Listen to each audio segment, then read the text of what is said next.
Chegando ao nosso último estudo sobre o profeta Elias, hoje vamos ver o arrebatamento de Elias, transferência de ministério em 2 Reis, capítulo 2, versículos de 1 a 11. Em 1 Reis, capítulo 19, versículo 16, Deus mandou Elias ungir Eliseu em seu lugar. Elias vai se aposentar. E essa transferência agora acontece, no capítulo 2 de 2 Reis, de modo impressionante. Elias parece querer fugir de Eliseu, mas este não o deixa escapar.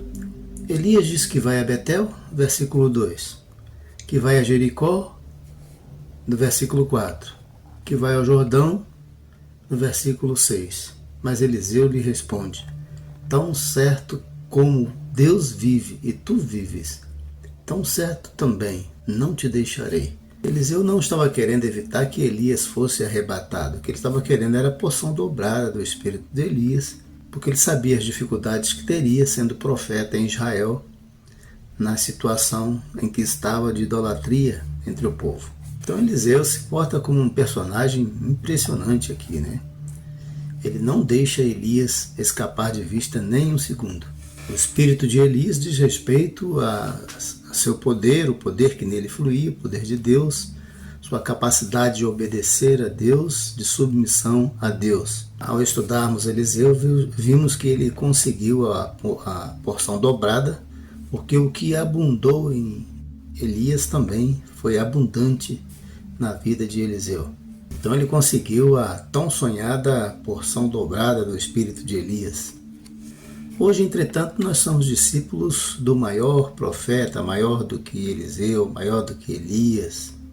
Monte da Transfiguração, Deus mesmo disse: este é o meu filho amado, a ele ouvi. Então nós andamos com Jesus, que é Deus conosco. E devemos andar bem juntinho do nosso Senhor, pedindo a Ele porção dobrada do Espírito que houve nele, andar em submissão ao Senhor, para termos a graça de Deus fluindo em nós, o poder de Deus fluindo em nós, para alcançar os nossos, para transformar, principalmente para transformar as nossas próprias vidas. Quanto de ambição nós temos para ter o Espírito do Senhor em nós? Será que temos a mesma ambição de Eliseu, que não deixou o calcanhar de Elias nem um segundo?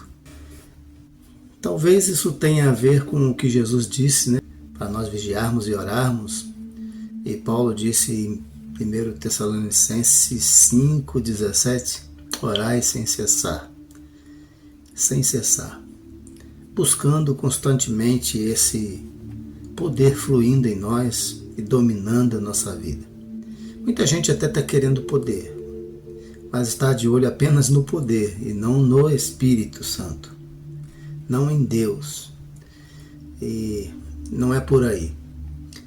Não é poder. Não é o quanto nós temos do poder de Deus, mas é quanto o poder de Deus tem de nós.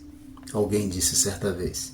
O arrebatamento de Elias já era esperado pelos filhos dos profetas, ou seja, os discípulos dos profetas, assim eles eram chamados, filhos dos profetas. E cumpre-se também uma palavra do profeta Amós 3, versículo 7, Deus não fará coisa alguma sem ter revelado aos seus segredos a seus servos, seus profetas. Elias estava prestes a se aposentar e Deus estava revelando isso aos seus companheiros, seus profetas. Certamente que se trata aqui de algo importante, Deus não iria arrebatar para o céu, levar para o céu, alguém que nunca lhe correspondeu com obediência, com submissão, com a missão que recebeu, não. Ele leva para si aqueles que lhe agradam, aqueles que ele quer salvar, aqueles que lhe correspondem de alguma forma. Foi dessa forma que ele arrebatou a Enoque, que andou com Deus. Esta é a marca de Enoque, deixou na terra. Pouco se sabe dele, mas se sabe que ele andou com Deus. Então Elias deixou esta marca na história de Israel e também na história da igreja, No Novo Testamento há muitas menções sobre o profeta Elias. Então Eliseu e Elias foram marcas preciosas na história que deixou exemplo para a sua geração e posteridade. Até hoje se pensa neles, se fala deles, se toma como exemplo a vida deles. É o tipo de pessoas que nós precisamos ser, é aquilo que Deus espera dos cristãos hoje. Nós hoje temos um maior exemplo do que eles, vivo exemplo, o exemplo de nosso Senhor Jesus. Que andemos junto do nosso Senhor e praticando as mesmas obras de nosso Senhor. Então Elias foi a Jericó, também foi ao Jordão. Devemos nos lembrar de que no passado Israel atravessou o Jordão a pé enxuto como o Mar Vermelho. Era tempo das cheias. E agora o poder de Deus reside apenas em Elias, Eliseu e alguns profetas.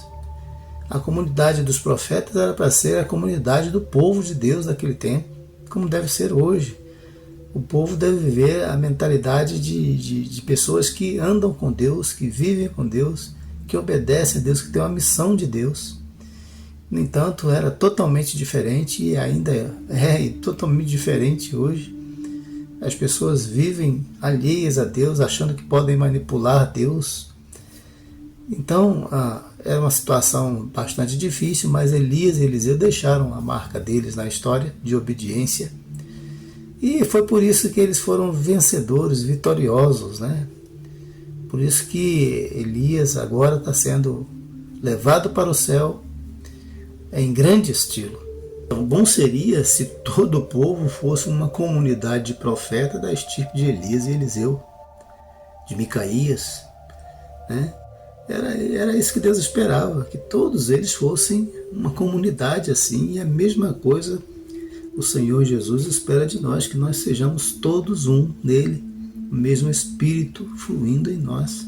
Pedro diz aos cristãos, os judeus da diáspora, né?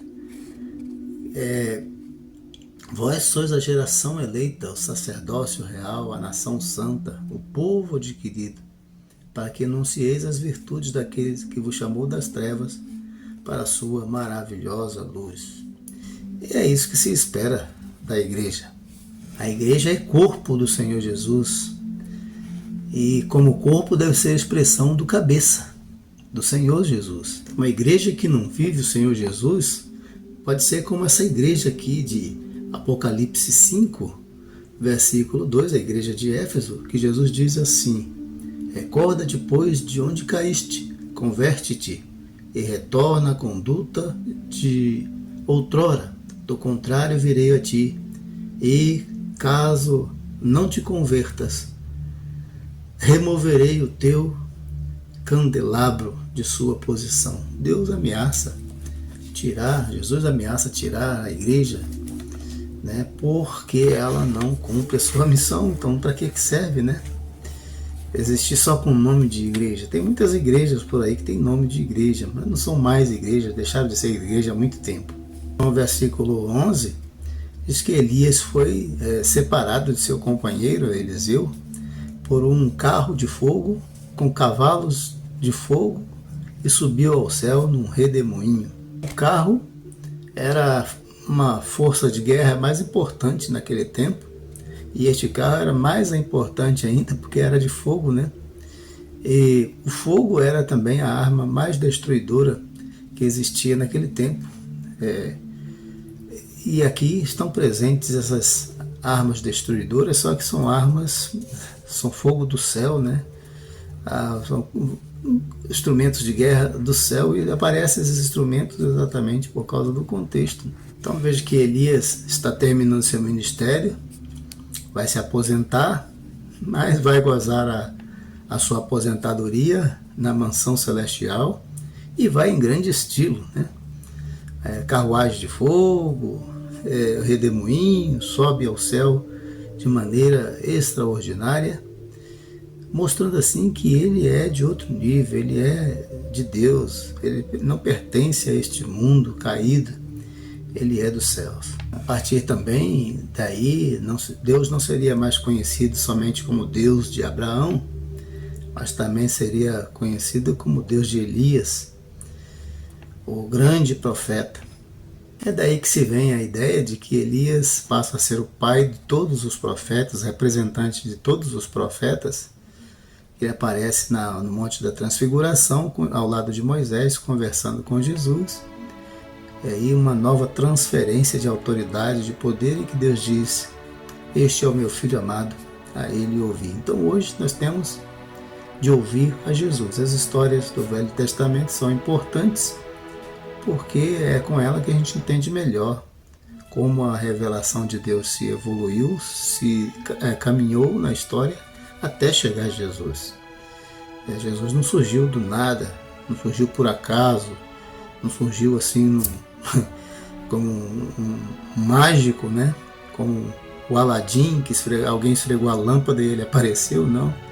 Jesus faz parte de uma história, de um povo, e isso tem muito a nos dizer, tem muito a nos ensinar, e devemos estar atentos apenas para compreender as mensagens do Velho Testamento sob a perspectiva do Novo Testamento, que é o ponto final, culminante, onde a história levou, né, conhecimento, reconhecimento de Jesus como o Emanuel, Deus conosco, o Filho de Deus, e que de onde vem toda a autoridade, toda a salvação que nós precisamos está nele. Confie nisto, seja feliz.